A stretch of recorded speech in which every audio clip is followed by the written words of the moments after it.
For our 16th anniversary, my wife and I did something that was on our bucket list. We went hot air ballooning. The idea to do this came after our son started going to school in Napa, and nearly every morning we were greeted by several hot air balloons floating above the beautiful Napa Valley.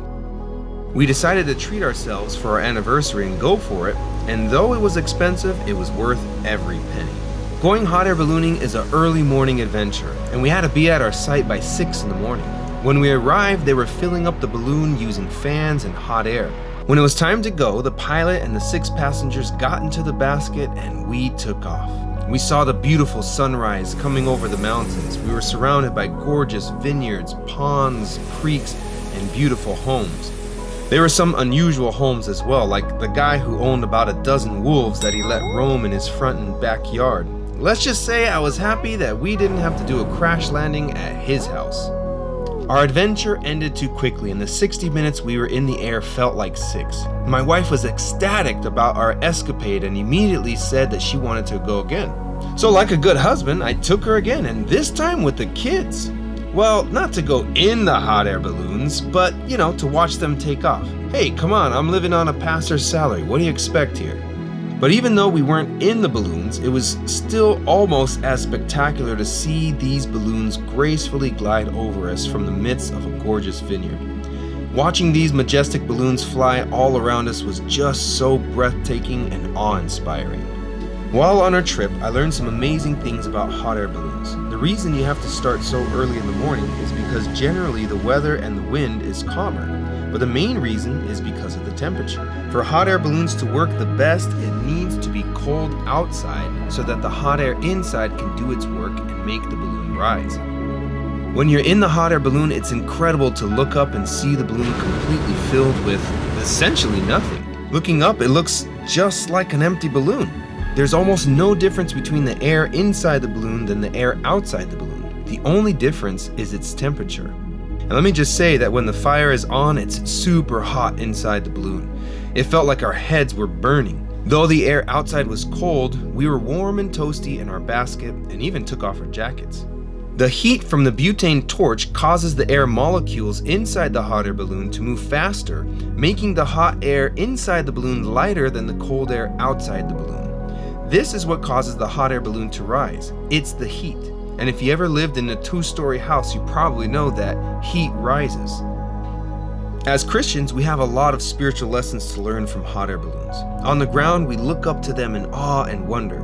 We marvel at their beauty and gracefulness as they graze through the clouds, and yet we forget that the only way for hot air balloons to rise to such incredible heights is that the air inside has to be hotter than the air outside. Oftentimes, as Christians, we want to fly and soar to new heights, but yet we're not willing to take the heat. The only way to fly in a wicker basket 1,000 feet above the ground is by attaching it to a hot air balloon. The only way for a hot air balloon to fly is by harnessing the heat inside of it.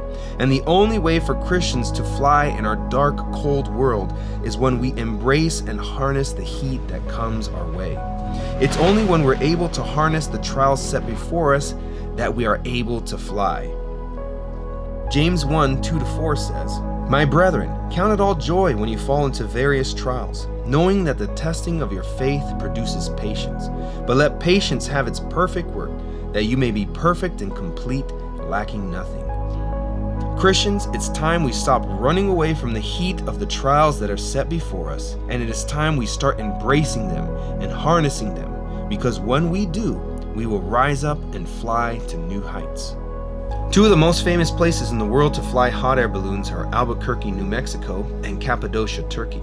I was pleased to find out about Cappadocia because I had a chance to visit it a few years back during a Bible Lands tour. When visiting, I learned that Cappadocia was one of the main areas Christians fled to in their time of persecution in the 1st century. Peter mentioned them in his first epistle to give them encouragement. Because of the unique soft terrain called tufa, Christians were able to dig tunnels, caverns, and even churches in the soft mountainside of Cappadocia. Some were even 8 stories down. Christians fled here to get some relief from the persecution they were facing. And yet, it was because of the persecution they faced that helped Christianity soar to new heights and spread like wildfire around the world. As hot air balloons rise up all around Cappadocia, I find it a fitting metaphor for Christians to remember to rise up when faced with challenges. We need to rise up when the world around us is dark and cold. We need to rise up when we go through trials and tribulations. We need to rise up when darkness seems to be winning. We need to rise up when the whole world seems to be against us.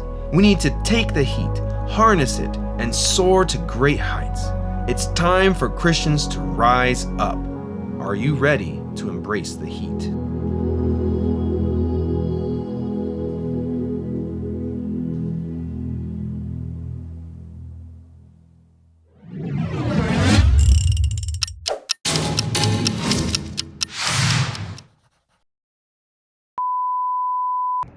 The best part about hot air ballooning is they taste really good.